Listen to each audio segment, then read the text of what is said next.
Hindi makapaniwala si Dave Moffat na makalipas ang 16 na taon ay naaalala pa rin siya ng kanyang mga Filipino fan. Si Dave ay kabilang sa bandang The Moffats na sumikat sa Pilipinas noong 90s. 4 na beses na siyang nakabisita sa bansa kasama ang kanyang mga kapatid. At ngayon ang unang beses na bumalik siya ng Pilipinas na hindi kasama ang mga ito. Ito lamang Pebrero, nag-perform ang The Moffats sakay ng Wish FM bus.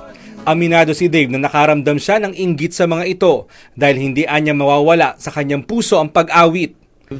I felt sad, like really sad that I wasn't here to experience it with them. There were a couple times where I was hearing them sing together and they were singing really beautifully and I was like, what? Do they not need me anymore? But, you know, I know that they kept on saying that it's not the same without me.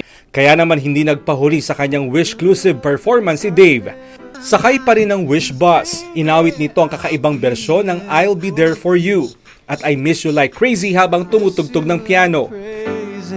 I miss you like crazy, even more than words can say.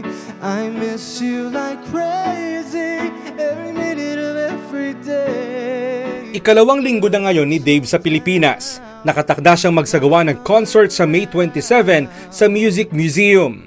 Habang nasa bansa, nagtuturo siya ng yoga sa Eastwood, Quezon City tuwing weekdays. Ayon pa kay Dave, hindi siya magdadalawang isip na bumalik ng Pilipinas kung mabibigyan muli ng pagkakataon. The people are just really warm. Like everybody is very embracing. Do you know what I mean?